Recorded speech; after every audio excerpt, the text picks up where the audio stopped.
Hello, I'm Hashim Montasser. Thank you for listening to the Lighthouse Conversations. We're currently on a short summer break and will return in September with brand new episodes. In the meantime, I wanted to share with you one of my favorite episodes. This is the one I had with Mohamad Ballout, founder of Kitopi, which went on to become the fastest startup in the Middle East and reach unicorn status. Yep, that's $1 billion valuation. I spoke to Mo in early 2020 about his journey as a serial entrepreneur and his vision for Kitopi as a global brand.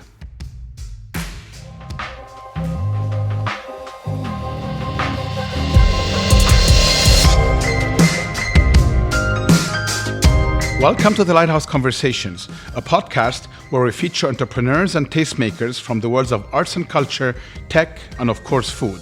I'm Hashim Montasser, the founder of the Lighthouse. In this episode, we talk to Mohamad Ballout, founder of one of the most exciting startups in the food tech arena and one that is rapidly disrupting the restaurant supply chain. His startup, Kitopi, is enabling restaurants to scale up quickly by installing them in its cloud kitchens, cooking on their behalf, and handling all their logistical needs. Originally from Lebanon, Mohamad is a third culture kid who was born and raised in Dubai. He's a serial entrepreneur and in 2007 founded BMB, which became one of the largest confectionery businesses in the Middle East. There was this Singaporean company looking for a supplier of ingredients, or looking for a distributor for his ingredients, of confectionery ingredients. And then my brother, thought this is a good idea. I thought it's a horrible idea. And why did you think it was a horrible because idea? in 2008, what was cool was to go into investment banking. And that's what I thought I was going to do. And all my friends were, going to be bankers. And then I was like, so I came here, studied, maths for so many years, and I'm going to go do trading? No, I'm not doing that. And then, and after maybe like the 20th attempt of him trying to convince me this is a good idea, I was like, look, if in 3 months you can kind of set up licensing and do all that, I'll be there in the summer, let's explore. And then the financial crisis hit, and actually I didn't get a job in banking as easy as I thought I'll get. And I was in Dubai. I was like, you know what? You set it up. Let's explore this further. And then that's how it started. We started with distribution of confectionery ingredients, and in a small warehouse in Sharjah. And how old were you at the time? 21. Wow, okay. And then we quickly realized that our customers were family businesses in the manufacturing space, and haven't been disrupted or changed what they do for the past 10 decades. And so we quickly realized that there's a gap of, us manufacturing confectionery much more efficiently and adapting to, millennials. And so we started that. That picked up very fast. We became the largest manufacturers of ethnic sweets in the world. So we were producing in the world, particularly Arabic ethnic sweets. How long was that period from starting to? So my journey was around 8 years. Okay. And then we supplied likes of Walmart and Carrefour and Starbucks in over 30 countries, and it was a great journey. Learned a lot, particularly what not to do, in the future. But it was amazing. I think a key inflection point was when we realized that for us to scale up, we really needed the right team, right? So like my brother and I, doing it alone was probably not the wisest thing, and we quickly built up a team that helped us scale this much faster. So then we expanded across multiple markets. We moved away from just reliance on GCC. We looked at the US and different parts of Europe and Asia. And then, I never really thought I'm going to sell my business. But then, we got a lot of inbound leads of people wanting to, come in and invest. And at that point, I probably had less than $100,000 in my bank. And I was like, you know what? Financial freedom does sound good. And I just, a call to a mentor of mine saying, what do you think? I've never really thought of exiting. In this part of the world, we just do it for don't life. have exits, right? When I first told my father, look, I'm thinking of selling my stake, he's like, what are you thinking? You should not be doing this. You should, he thought this is a bad thing, as opposed to celebrating a success. Yeah. And then, so called up my mentor, who was an investor of mine in this business as well. I was like, what do you think? And he's probably one of the very few people who've done an exit here. And he's like, just do it. It's the right price, right time. You should do it. When you were making that decision, Was there, from your perspective, any cultural resistance, or were you, because you were young, still very young, even after 8 years, looked at it more as sort of, it's an opportunity and I can then, reinvest this capital and do something different? Look, I think one of the things I probably should have done more is thought of what am I going to do after, and it happened so fast where I didn't think at all what I'm going to do after. It's very much I was 8 years. I started when I was 21, so very little experience in the real world. So I was pretty burnt out at year 8, and just imagining that I'm not going to work again for money as a sole driver of why I work. Very tough. Felt very good, and felt that after 8 years, this is an amazing exit.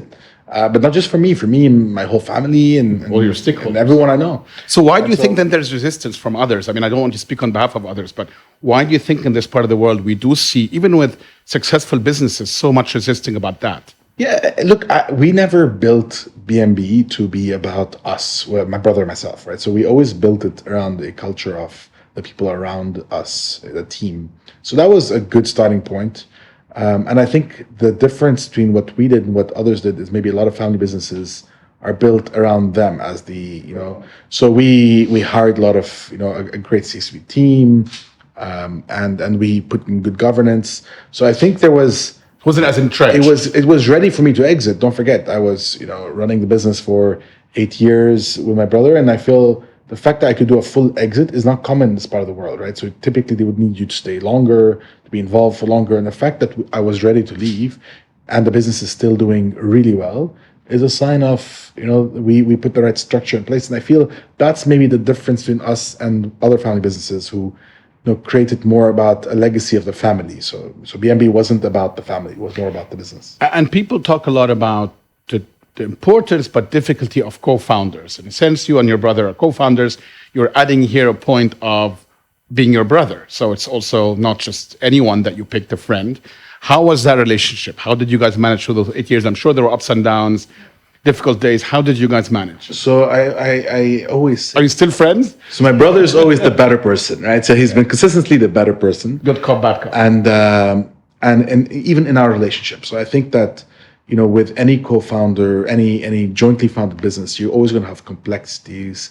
The good thing is there wasn't the power struggle, right? It was very clear who does what, and that's kind of key to making things successful. What did he do broadly versus you? The way we simplify it to our internal stakeholders is he brings in the product, I bring in the money, right? So he creates supply, I create demand, and so he built on innovation, product development, made sure we be on top of trends of food or confectionery, and I made sure that we created enough demand for that. So, and that worked really well. That's what he was passionate about. I was passionate about the operations and the people side, and then it worked out very well. And I think so. My brother and I are very, very, very close. We remain very close. So we still have our Friday early morning meetings where we talk about what I do and what he do and ideas and how we can improve both businesses. Instead of just talking about one business, now we talk about two. But he's still with that business? He now runs the business. He's very passionate about it. And if you were to ask him and I, to describe our old company, so the company's called B&B, I would sit and talk about the operations and our growth. And my brother talked about the product, right? So he was very attached to the business and the product, and I think that's amazing. And he felt that he needed a couple more years in it, and he wasn't done with the journey yet. And so and it's been another 10 plus years for him. Yeah, it's been over 10 years. So and he's loving it, and I'm sure at some point in his journey he'll probably explore other options. But at this point, he's loving it. So you left, you sold your stake, and then what happened? Then you sat where you're a young guy, and you were like, "Wow, now I'm financially independent, but I have to do something with my life." I was 28, and I exited, and it was really weird. So I was driving. So when it really hit is the day I stopped going to the office, and then the money hit the account, and I was like, and there was a clear. There's something there. There was something there, and I felt that wow, but it passed in a minute, and life was back to normal, and so for me, there wasn't a plan, and I encourage many people who are going to go through an exit to think about things ahead of time. It's like thinking of your retirement, except it's not going to be a retirement, right? So then you think about what's going to happen next. versus just letting life happen. So the first couple of days after, maybe the first couple of weeks after, it was a very uncomfortable thinking. I'm a workaholic, right? So like not going to work and not waking up at 5 a.m. and doing something felt odd. And I think after a couple of weeks, my wife realized that this is going downhill, and so this is not good for the relationship. You have two options. He needs to get out of the house. Go do something else, or you're getting out of the house. And then that's when I started angel investing, which was exciting at the beginning, and betting on other people's ability to run their businesses and passing on my knowledge. So did that for a while. And then as I was doing that, realized in a particular investment I was about to do, realized that there's a gap in the food space. And so if you look at, many other verticals in e-commerce, there's been a lot of, disruption. But if you look at the food tech space, no one's really done much apart from aggregation of orders on the front end. Correct. And by aggregation of orders, just to be clear, so people understand, you were talking about the Uber Eats and the Deliveroos and the big aggregators. So if you look at the typical operations of restaurant, very little has done to change the way we operate things. And it's the same way if you look at a typical restaurant today, it's still the way we do things 100 years ago. And so that's where, and my idea was, I was about to invest in a restaurant, and I realized that how can this restaurant go from 1 to 1,000? I know a very good restaurant here if you want to invest, by the way. Just it's in D3, so very close. Just keep that in mind. I'll let you know how we're going to help enable you. That's right. And so realize that, why can't I build a platform that allows brands to plug in, restaurant brands to plug in and scale up globally? So that's where the inspiration first started. And this was which year now? This was, sometime mid 2017. This is the early stage of thinking about Kitopi, in a sense. Okay. So on a trip to the US, I was with my co-founder today, who is a very, very close friend from childhood. And I was just bouncing that idea off him. I was like, look, I keep bouncing ideas off him, and he thinks my ideas post my first business were always really horrendous. But this one is like, there's something there. And then that next morning, we talked more in depth, and maybe version 3000 of the idea was something we both wanted to back. And we started, so we went live in January of Jan 5th, 2018. Kitopi, just explain the concept in a minute for those that haven't heard about it. So Kitopi is a managed kitchen as a service. What we do is we enable brands to scale up really fast by plugging into our platform where we manage their operation. Think of it as franchising 2.0.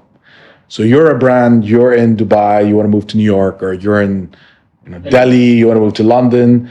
You plug into our platform, you license your brand out to us, you make a royalty fee, we cook and deliver on your behalf. And the important part here is, so you have what's called the cloud kitchens, right? Many of them everywhere, where basically you bring these, but you do everything for the brands in the sense that... End-to-end service. Yes, exactly. So they give you the ingredients and you actually cook on behalf of those brands and then distribute, and then obviously... Exactly. So they as soon as they plug into us, what they do is, as soon as they license their brand out to us, we basically replicate what they do in their stores.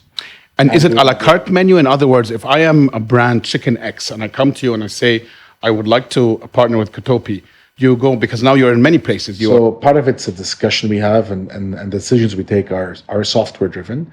But so the idea here is, you're a brand, you have you have a certain cuisine type that works in your market. That should be a given, that you are successful as a brand, and you want to scale up. Now we quickly evaluate what you do operationally to start to really understand, can we replicate what you do efficiently? That's a key component, right? So can we replicate what you do with your guidelines? And then the second point is, by doing so, can we drive a joint profitable outcome? So matching demand to supply. So this is where we go look at what are the cuisine gaps in different parts of the world that we operate in, and what availability do we have in our sites in those markets, and then that's when we plug you in. And when you launched at the beginning, did you launch having already a number of those restaurants on your platform, so to speak, or you opened and hoped for the best and said, let me now go and speak to X and Y? The first 5 brands were pure relationships I had, in the food space. People wanted to buy. What we're doing, we're the first movers in this globally. So getting the first 5 brands to trust in what we do, I needed to find the craziest 5 restaurant owners who believed in me and are willing to risk their brand reputation on this. Those crazy first set of businesses spearheaded Kitopi's growth to 5 countries today. More on how they're innovating the way restaurants scale, and Mohamad's thoughts on how regional companies can become exporters of technology after this short break.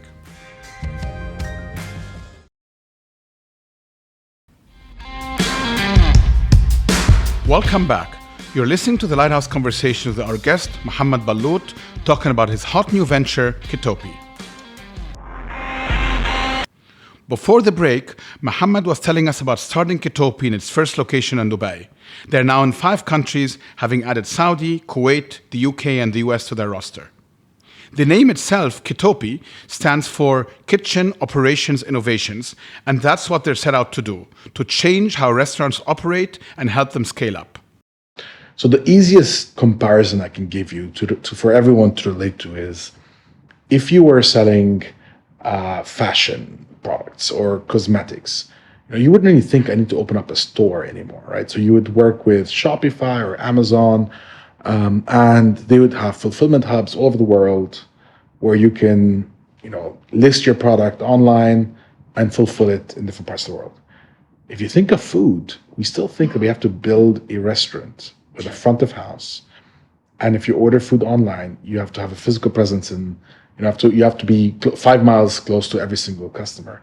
And we think that is something that is pretty dated, right? So why can't you have, your brand everywhere in the world, the same way you have your fashion everywhere in the world and your cosmetics and other e-commerce vertical products. So let me just, very important point here I want to bring up and maybe push back a bit to understand from you. Question number 1 is, obviously this concept that you're talking about, Kitopi or something like it, lends itself to certain brands more than others. In other words, brands that are very highly geared towards delivery and eating at home.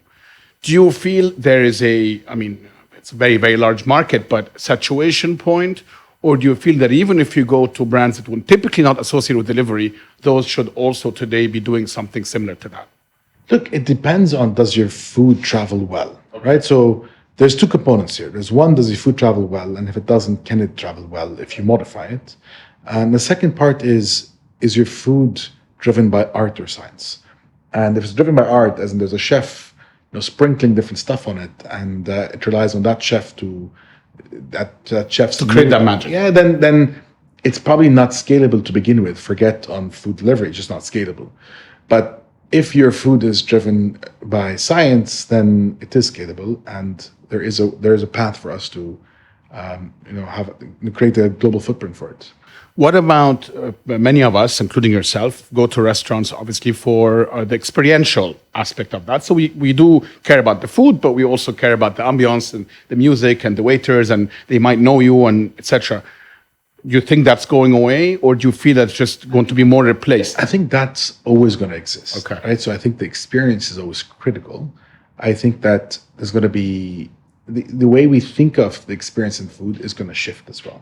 Similar to how it shifted in fashion, right? So your traditional retail outlets have shifted how they even have their experience centers. So think of Apple and how they demonstrate what they do from an electronic store. So they've really shifted the experience. 100%. So what we're doing as well is working on not just focusing on food delivery, but also other channels that you can experience food. Can you elaborate on that? So today, if you think about your stomach and how you consume food, right? So you consume food at home, you consume food, whether you're in the office, you can walk to the Lighthouse and consume food there. You can be in a hotel. So no matter where you are, your kids can consume it in school. So our goal is how can we really help you as a brand, get your brand on a global footprint, not just on food delivery, but on all other verticals of food, including takeaway and dine-in. And so there's a lot we're working on now to really shift, really understand what the consumers want. And the key point here is if you put your consumer hat on and think today, if you go to a restaurant, you're eating on their terms. They're giving you their menu, and you've now a decision just from 30, 40 menu items to choose from on their terms. If you tell them to personalize your food or to think of your health or your budget, they're not going to think of you, right? So the way we think consumers, the future of consumer eating is eating on their terms, consumer terms. And that's what we're trying to build. Interesting. And do you create your own virtual brands as well, or you're just simply obviously create that platform, or do you create your own on top of it? Yeah, no, what we do is very much we enable brands to scale up, and we think that being neutral is pretty important. You don't want to compete with your customers, essentially. You're in a number of markets. When you're looking to target a new market, I mean, obvious metrics would be size of market, but we also know certain facts. For example, you had mentioned to me at some point Kuwait being this really crazy delivery market where very high density. So what factors are you looking in terms of which markets to go to? So online ordering maturity is important for us. So Kuwait's a good example of that, where a big chunk of the population order food online. So that's obviously one of the metrics we look at when we determine which cities to expand to. But there's many other factors, such as depth and density of the market, and other variables that are important to us to really understand: can we scale up brands into that city and end up in a profitable environment? Why, just Kuwait, out of curiosity, why would Kuwait specifically be, for example, higher than, it's a relatively small market in terms of population? Why is there something there? What's the secret sauce? If I was to speculate on why that worked is, you had two Kuwait-founded businesses that started this whole online food revolution in our part of the world. And I think that started the movement. Everyone adopted technology in food ordering much earlier. And I think that's kind of a big reason why they were much more advanced than other parts of the world, other parts of at least the Middle East. And where does the US stand in terms of that? So now we've seen obviously aggregators there as well, of course, but we're starting to see now cloud kitchen models are growing there quite aggressively. It feels to me, I'm not the expert, that they were sort of behind in this, interestingly enough, for a country that's typically been ahead in many of the tech trends. Yeah, I think in the US, depending on, I think we say the US, in this part of the world we say the US, but actually the US is like saying Asia and Europe and Africa all in one, right? So I think if you're saying New York, the challenge you have on the cloud kitchen space and why it didn't evolve as fast as it evolved in Asia and the Middle East is real estate is much harder to find there, right? So negotiating a lease there, you need to win an award for every lease you've signed. So like in Dubai, you can sign a lease in a week. If you can get it done in 6 months in New York, I think you've done a good job. And I think that landlords there are much pickier on who to have on their in their space. They typically want a restaurant that has a track record, as opposed to a cloud kitchen that's never been in this particular market. So that's why New York hasn't evolved as fast as other markets, but definitely on the West Coast, it has evolved much faster, and you see a lot of cloud kitchens popping up there. And so our view is the US is going to catch up very fast. We're at the forefront of making that happen, and it's going to be a very exciting market. And when you look at that whole value chain that you've just discussed, if I were today to start a new company and come to you for advice and tell you I'm very interested in tech, I'm very interested in food, which part of the value chain would you recommend for me to look at? So if you are a young entrepreneur wanting to build a food brand, tech-enabled food brand, data-driven tech-enabled food brand, I would say, one, don't build a restaurant. Okay. Right. Thank you for that. You're too late. You were successful, but that's a minority. So I'd say don't build a restaurant because the likelihood of you succeeding is extremely, extremely low. And unless it's a passion project, in that case, do whatever you want. If you are trying to find a gap between demand and supply, work very closely, with either the likes of Kitopi or other cloud kitchen providers to understand the gaps between demand and supply in a particular hyper-local spot. So not just saying Dubai, but for example, saying Dubai Marina, or not just saying New York, saying, for example, Brooklyn. So they're understanding in every particular hyper-local spot, what are the gaps between demand and supply? Understanding that and building a cuisine accordingly is probably the best use of your time. And we have a lot of restaurant partners who started off with us with one brand and now have 5 brands. and quickly understood the gaps between demand and supply in every 3-4 mile radius to every kitchen we have, and start building more brands accordingly. And because the barriers to entry, so to speak, for creating virtual brand is obviously far lower than physical location, what are some of the metrics of success? Is it spending more marketing dollars? Obviously there has to be demand for that particular brand, but when they go to 3, 4, 5, and then 10, some take off and some don't. What have you seen are typical trends for what works? So I think building a brand is important. So the whole notion of just build virtual brands that don't have brand equity is something we don't agree with. We think that the best brands will have the best conversions and will succeed in the long run.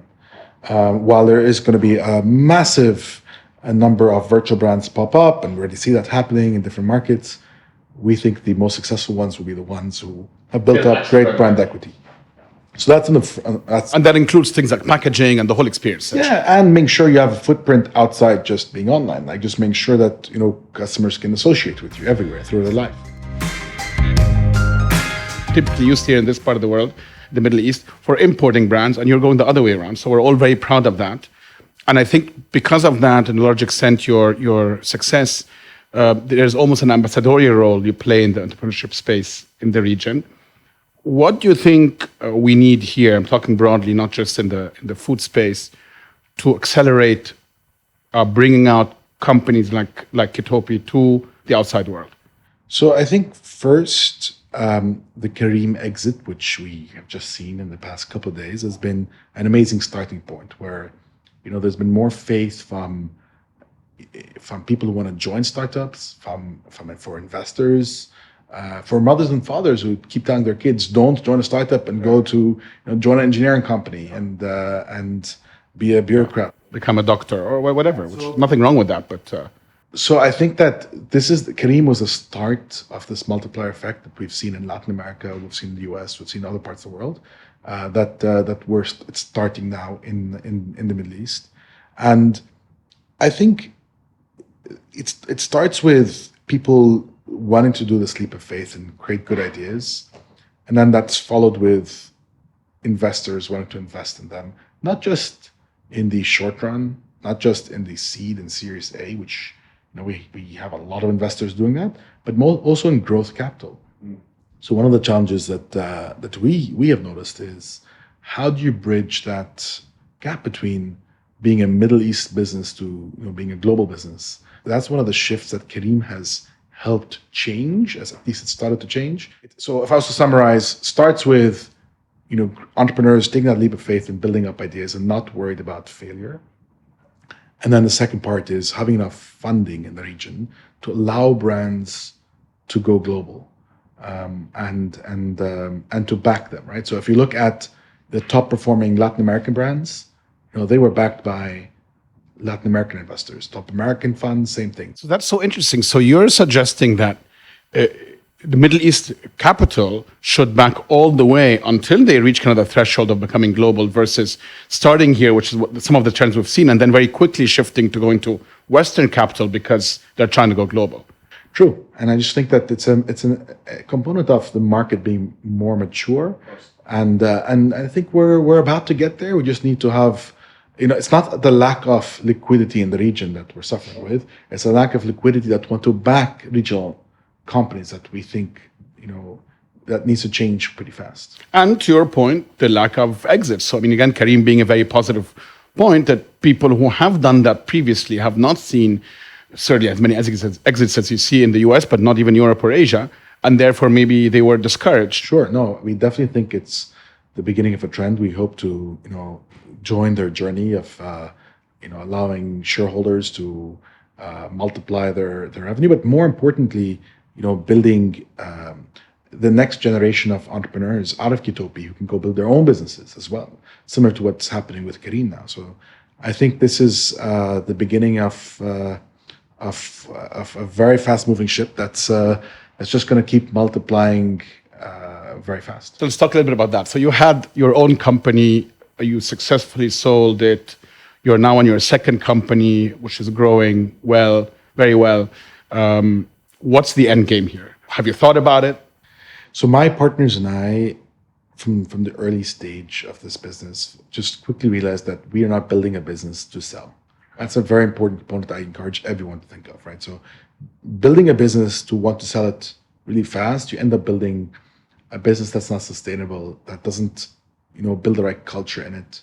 So we're building a business that we would like, it to survive the next couple of 100 years.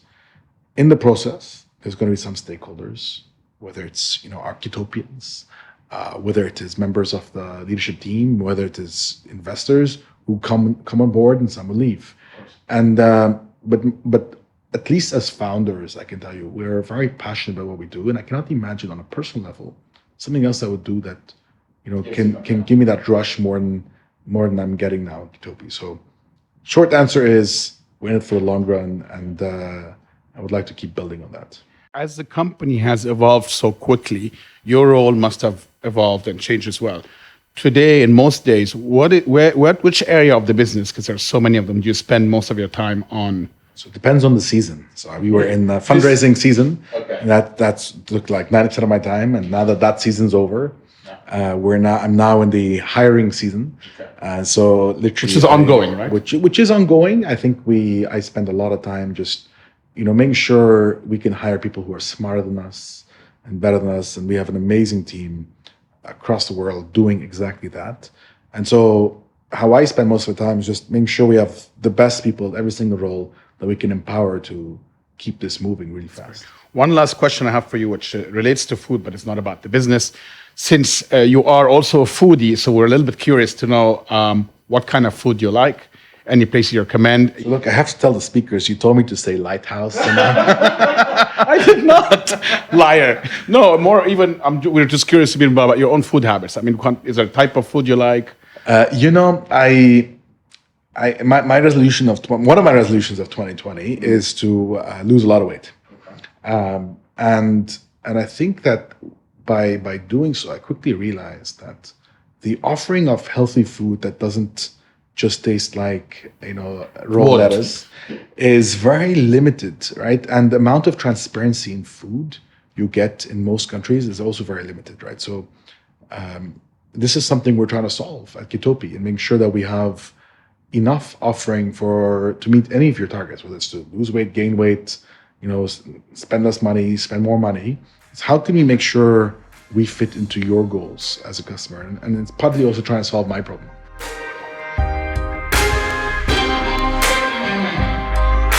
Thank you for joining us on this episode. We'd love to hear from you.